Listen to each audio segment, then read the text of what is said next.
Hari Om. Let's now turn to the third part of Dharma, which is the Niyama.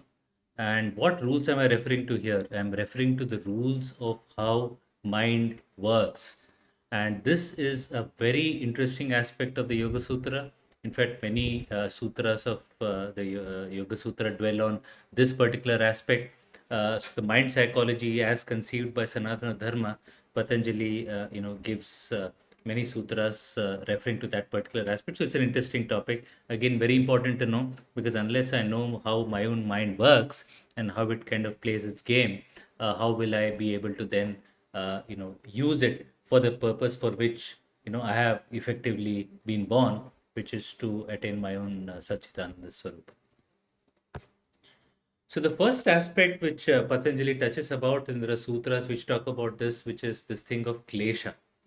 It's foundational in a sense, and we touched upon avidya earlier, and here in the sutra, Patanjali gives a detailed meaning of avidya, where he says that it's the notion that takes the atma, which is joyful, pure, eternal, to be anatma, which is painful, unclean, and temporary. So, in a sense, all of us have this fundamental idea that we experience pain. We are not clean at all, and therefore we have to resort to various things to keep ourselves clean.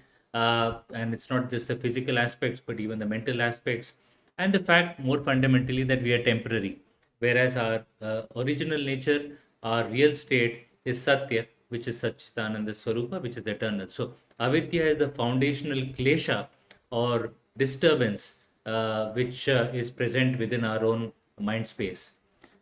Following avidya is ahankara. So, not only am I cut off from Atma because of avidya, but I also develop my own unique self identity as a sort of a separate individual, and therefore ahankara or asmita is described as the nature of the seer and the nature of the power of seeing to be the same thing. Effectively, what that means is that I develop an ego of myself, and therefore I think that the purusha present within me, as well as the Gyanendriya, Karmendriya, all of them are seen collectively as a single identity that is separate from the others all around me. And that distinction, that separation, and also that mixing up of Prakriti and Purusha together and collectively as one is the ahankara that comes about on account of asmita. Now, the third one, on account of avidya taking shape at a more primal level, which in turn causing asmita, I develop what therefore is the raga and dvesha, which means I then, as a person, develop attachments for some aspects of Prakriti, and I also develop distaste for some other aspects of Prakriti, and therefore I court or I try to bring together those aspects which I like, and those aspects which I do not like, I push away. So raga dvesha obviously again comes about because of ahankara present within me, and ahankara, of course, is on account of asmita. So all the experiences of pleasure and pain come about on account of raga and dvesha. Why happiness comes is because whatever I have raga for, I obtain it, and that creates a sense of pleasure. But whatever has dvesha within my own persona, if that comes into my life, then I experience pain. Similarly, what I have attachment for, if I don't obtain it, that also causes pain, etc., etc. So raga dvesha is the sort of a root cause which leads to the experience of pleasure and pain.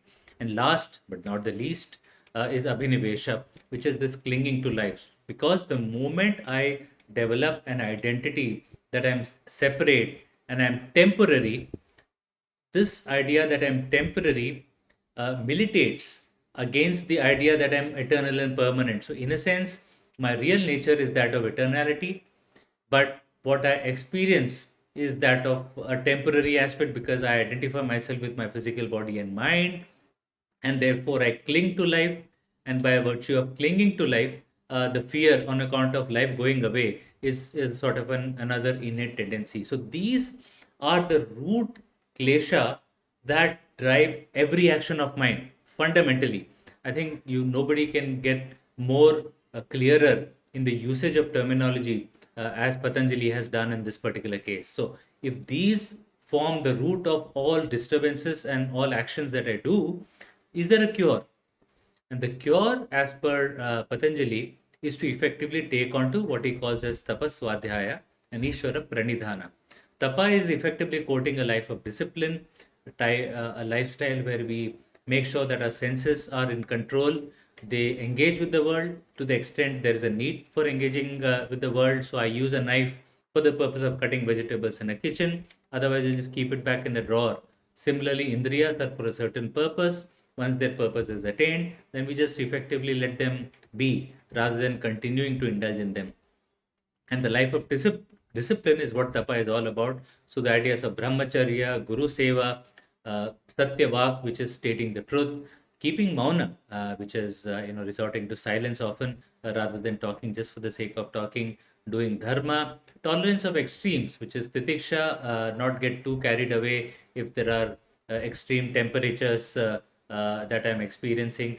All of that is something that can only come about if I develop some sort of tolerance for extremes rather than getting swayed away by them and feeling pressure and pain. And controlled intake of food and many other sort of disciplines are conveyed by the Shastra under the overall idea of tapa. Swadhyaya is not only the lifestyle of tapa is essential, but one needs to keep himself or herself updated with what are conveyed in the scriptures, because the Shastras convey a lot of ideas. As our own understanding evolves over a period of time, the same Shastra that I read probably 20 years back may convey a lot different meaning as I read it today. And therefore, Swadhyaya, which is continuous study of our own Shastra, is important. But there is a deeper meaning to Swadhyaya, which is chanting of the mantra such as Om is also part of what is called as Swadhyaya, which is doing Nirantara Japa is essential element of Swadhyaya. And third is, of course, Ishvara Bhakti or Ishvara Pranidhana. And there is a Bhashyakara by the name of Vijnana Bhikshu. He actually likens tapa to Karma Yoga in the Bhagavad Gita, Swadhyaya to Jnana Yoga, and Ishvara Pranidhana to Bhakti Yoga. So, in a sense, one can see similarities between what Patanjali mentioned and what also Gita is expanding later. And Bhashyakaras have seen it and they have kind of expressed it. So, at the root is the klesha. Now, there is the other idea. In fact, the fundamental definition of yoga is yoga chitta vritti nirodha, which means that the vritti, the way the mind moves on account of its engagements with the world, that movement is what should be arrested and stopped, because the movement is towards prakriti, and the whole idea is to take the movements not towards prakriti but to understand it and take it towards the purusha. And that idea of movement of the mind is what vritti effectively means. And Patanjali is very clear that it's the klesha which are present at the root level. They are the ones which cause the mind to move in certain directions. So whenever a klesha pushes us, then we one of the primary vritti is pramana, which is proof. And we discussed this earlier itself, that whenever we experience life, when we experience anything in life, we obviously also try to seek proof as to whether that experience is worth it or not worth it. And the experience that we the proof that we resort to are of three kinds, which is pratyaksha, which is I have experienced it, it makes sense, so I will experience it again. And that is a sort of a direct experience, which is the proof for me to indulge in more experiences of a similar kind. Anumana is sort of inferential logic, that if a famous TV actor or a famous philosopher has said this and that person is sensible, then there is a reasonable thing to believe that what that person is making sense, or I will also allow my mind to move in that particular direction. And the third is from a trusted source. In fact, what I mentioned earlier as an influential person is not anuman, it's actually agama. Anumana is more that if there is smoke there is fire kind of a logic, and we often apply logic for the purpose of making decisions. So pramana is one way in which mind moves. The other aspect in which mind moves is false cognition, which is thinking. The famous illustration used by Vedanta is mistaking a snake for a rope, or vice versa for that matter. And there is this idea of false cognition, where error is considered something to be what it is not, a state that can be subsequently removed by true knowledge. So, true pratyaksha, agama, anumana take us to true knowledge, but as we experience, we cognize things in a certain way. Without true knowledge, our cognition is wrong. And a more fundamental cognition is that Prakriti is not for the sake of bhoga, but Prakriti is for the sake of moksha. And Viparyaya, or false cognition, is thinking Prakriti is for the sake of bhoga and therefore remaining in the zone of bhoga rather than using it for the purpose of taking us towards moksha. So that's Viparyaya. Vikalpa is imagination, which is again something that all the living beings have, humans in particular more, and therefore we use expressions like sun rises and sets. Now, intuitively, any basic student of science also knows that actually it's the earth that moves around the sun. Sun neither rises nor it sets. But we use that expression because there is a certain meaning that is ascribed and certain understanding that comes about on account of what that particularly means. So it's our imagination based on probably visual observation that we use this vikalpa. And this the idea of vikalpa is also another way in which the mind moves. Uh, and the people who use those expressions, they know what it particularly means. The fourth way in which the mind moves is nidra, which is not just normal sleep, but the state of deep sleep. Again, mind for a few hours in every waking day, or in a day of 24 hours, the mind goes into sleep. And Shastras actually say that in this particular state, mind goes into its own causal nature, where even the mind that is available during the waking state as well as the dream state, that also becomes dormant, and we quote what is called as the deep state, deep sleep, sorry. And the last, of course, is memory, which is again the way the mind moves, which is to not only create memory but also to store memory and equally to draw out from the memory for the purpose of living our day-to-day experience. So these are the sort of more evolved ways in which mind moves. So at the bottom level, at the initial level, at the base level is the klesha, and klesha lead to vritti. And vritti is the one that we need to watch out for. And yoga effectively says that if vritti is arrested, then we will realize our own true nature. That's the way this needs to be understood. So, what is the cure for vritti itself? Because even in the sixth chapter, Arjuna asks Sri Krishna that it's difficult to control the mind, and mind is something that keeps on moving.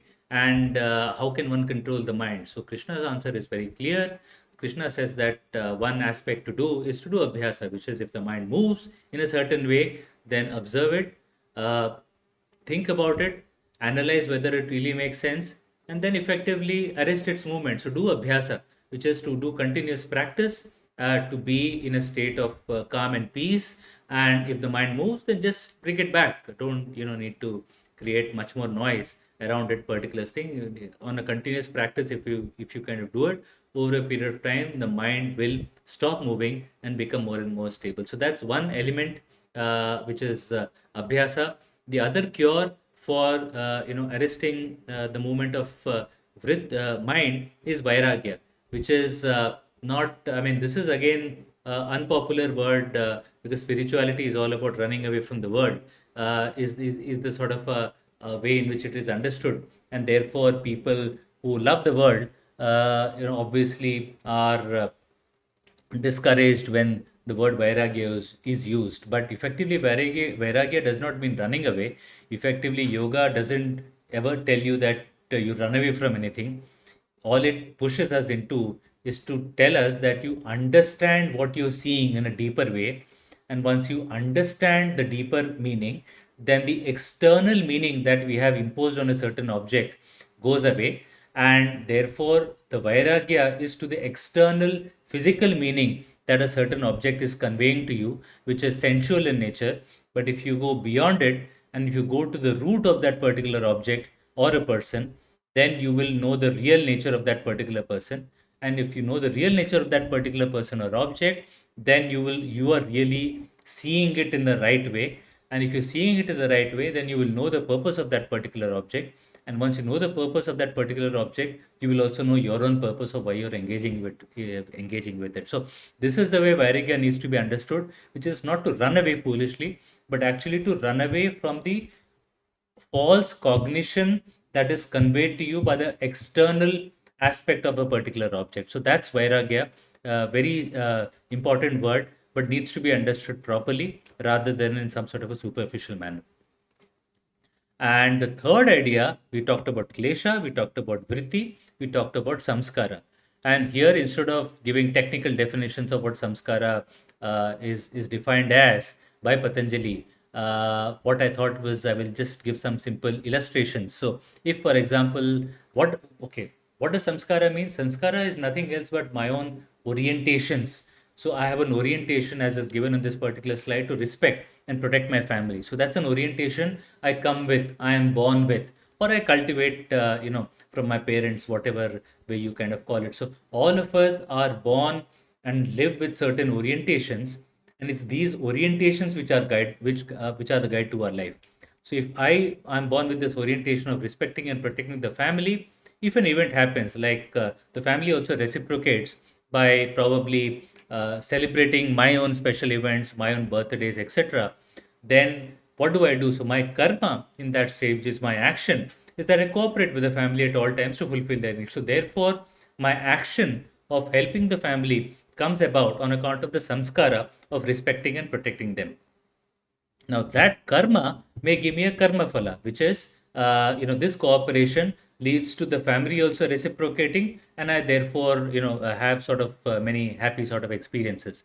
Now, if the event karma and karma phala, the flow works in this particular way, then the outcome of this particular samskara is that my samskara of respecting and protecting my family will deepen, and I will continue to live life as per this particular samskara. So this is a sort of a simple illustration. But is life that simple? Unfortunately, no. So there are some complexities that come about. So suppose there is a family, there is an event that happens where family does a criminal act and then seeks my help to cover up the crime. Now this is a more difficult situation. So I have the samskara to protect my family, which is possibly a good samskara. But then when a family does something like this, what do I do? So I can do the karma that I may do is to use illegal means to cover up the crime. So that is the karma I may do. Now, what is the karma phala I will experience? That the family will be happy. Absolutely. But it's quite possible that my illegality will be seen by the people who are close to me, or possibly by the police or by the society.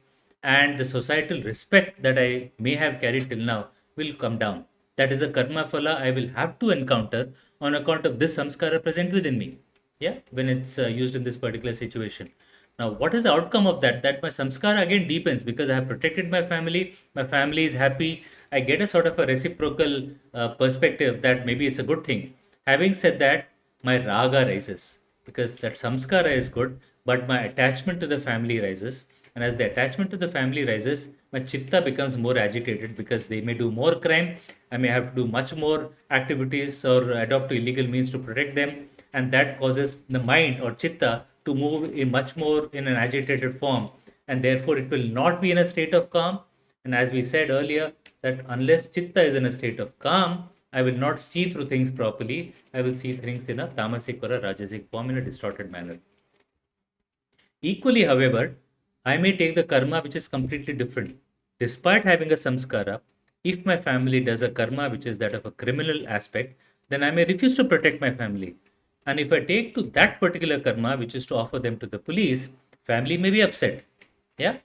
But even somebody in the society may question that, this guy was making lots of noises about helping the family. But when really a situation came about, this person pushed away the family. So the person is not really a person who's got good samskara. So these sorts of views may come about. Having said that, my samskara of protecting the family will probably come down because that samskara will also come to question where I will say, hold on, I had a good sanskara, but this happened, and this is a massive event because such kind of events do not happen in lives of normal people.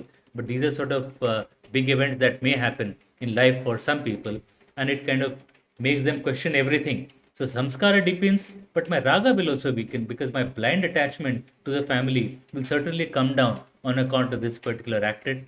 action, my chitta attains to vairagya. So I will now, because raga has come down, I will attain to some sort of vairagya, some sort of detachment.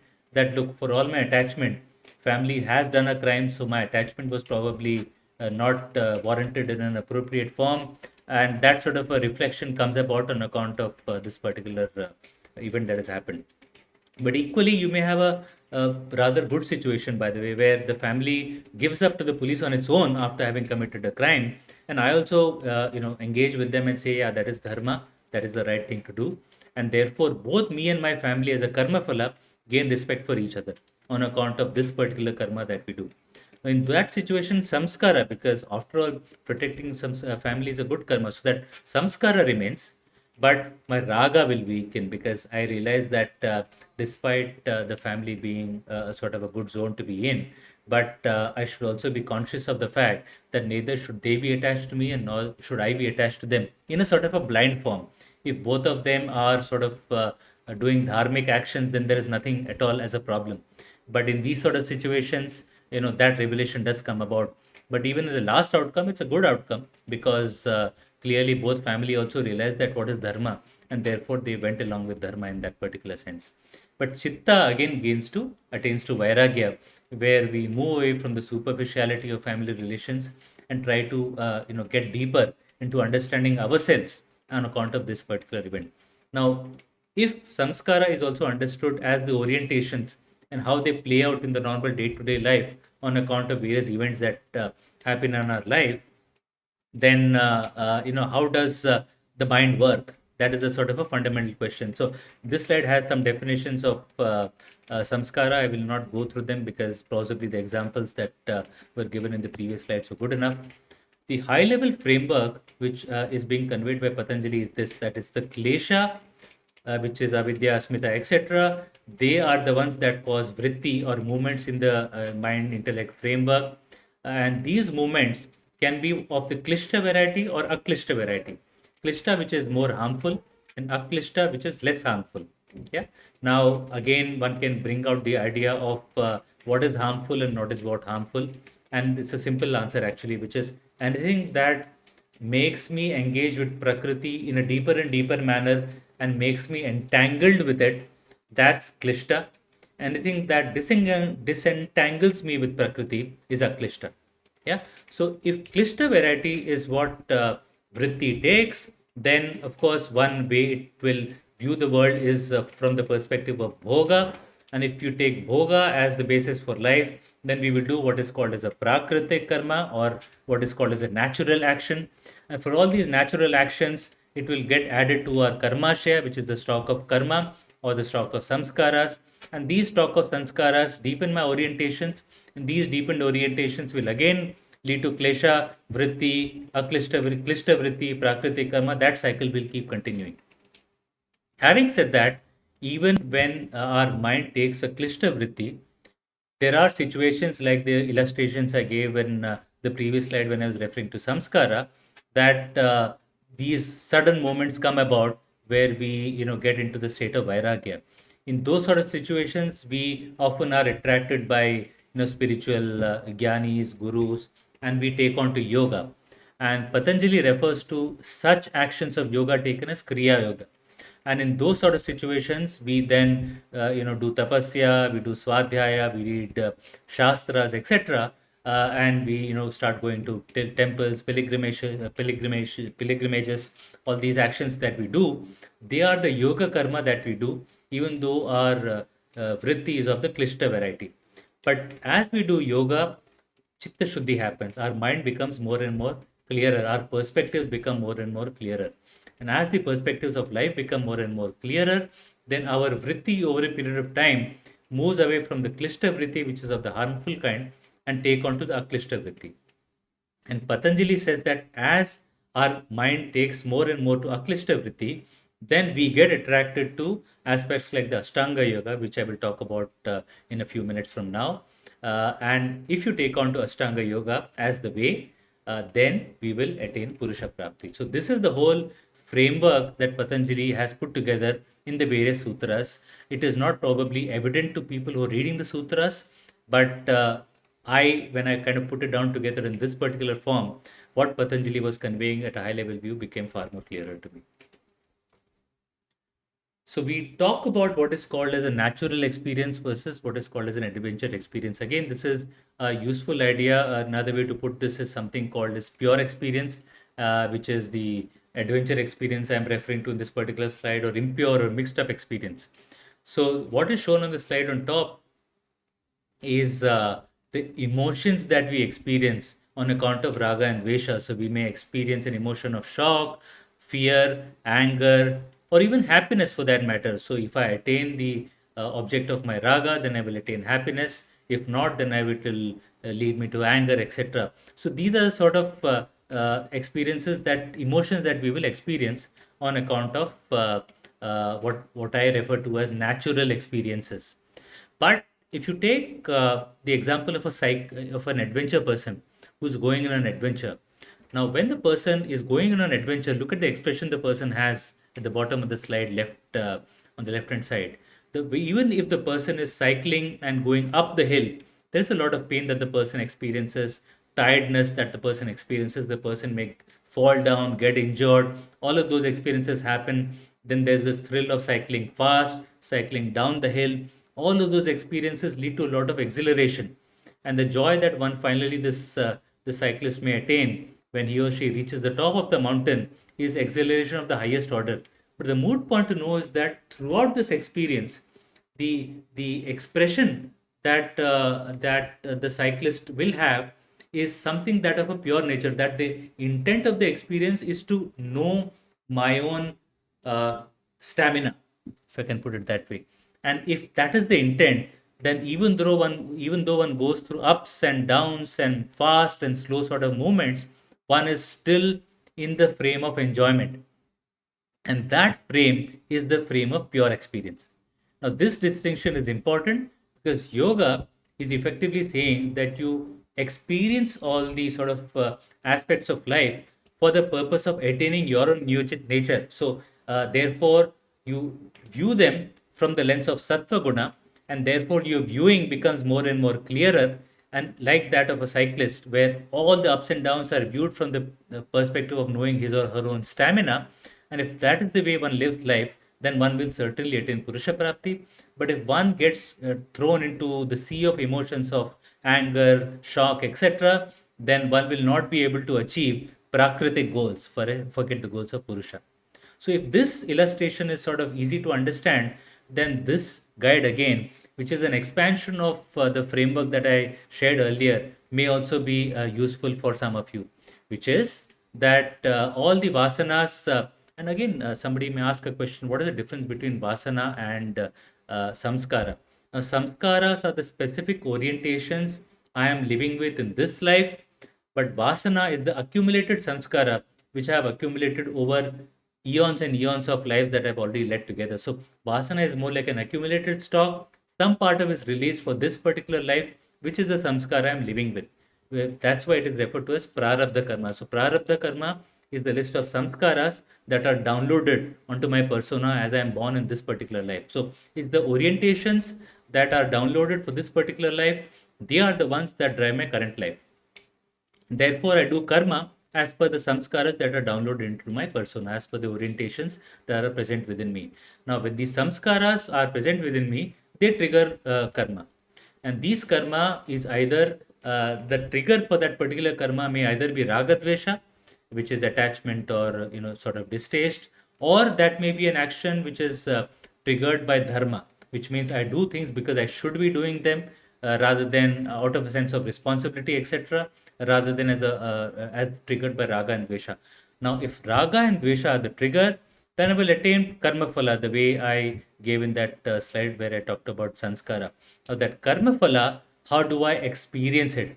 If the outcome is that I experience that particular karma phala from a purest perspective, like that of a cyclist, or if I experience from an impurest perspective. Now, if I experience the outcome in a mixed up form where all these sort of sea of emotions come about, then I experience what is called as a natural experience or a prakritic experience. Now, that what it does, it deepens my existing samskara. Rajas and tamas, which are present within me, they get deepened, and as they get more and more deepened, if I live on, then that cycle of doing karma uh, as per my samskara, that cycle will keep continuing till we reach the end of life. And once the life comes to an end, then all the accumulated samskara are deposited into the vasana, and then that becomes a trigger for subsequent life. So this is one sort of a cycle that kind of that can happen. However, if the karma, the trigger for the karma is dharma, whereas I do a karma even though it's against my samskara because it is the right thing to do, and that happens only if one is born in the right sort of family or one is born in the right ecosystem where you have friends, neighbors, inspirers who are actually taking on to dharma. Then what happens? My samskara will weaken. Yeah. Equally, if the outcome of karma phala are experienced in a purer form, in both these situations, what happens is that my samskara will weaken, my existing predisposition will weaken, and my chitta shuddhi is what I experience, which means my mind becomes more and more purer, it becomes more and more cleaner. The sattva component within me rises, unlike what is given on top right, where the rajas and tamas rises on account of mixed up experiences, on account of prakritic experiences, on account of sattvic experiences, the sattva component rises.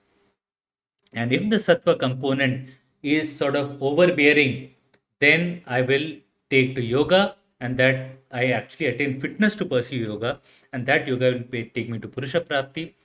However, if that individual act of dharma that I did, that adds to the sattva, but my overall demeanor is still that of Rajas and Tamas. So Ravana was probably a great king to the citizens of Lanka. Yeah, absolutely wonderful king. But still, Rajas and Tamas were dominating his persona, and therefore, individual acts of goodness were not good enough. And therefore, Rajas and Tamas made him do karma as per his own samskara, and that cycle will continue. However, if the sadhaka attains fitness for yoga because sattva becomes a dominant aspect, then one takes on to yoga, and that will eventually lead to Purusha Prapti. So, this is the way the third aspect of niyama, which is how the mind works, is useful to comprehend. And I hope that these sort of flowcharts that are given have enabled people to appreciate the ideas given by Patanjali in a clearer form. So, thank you for being with me so far.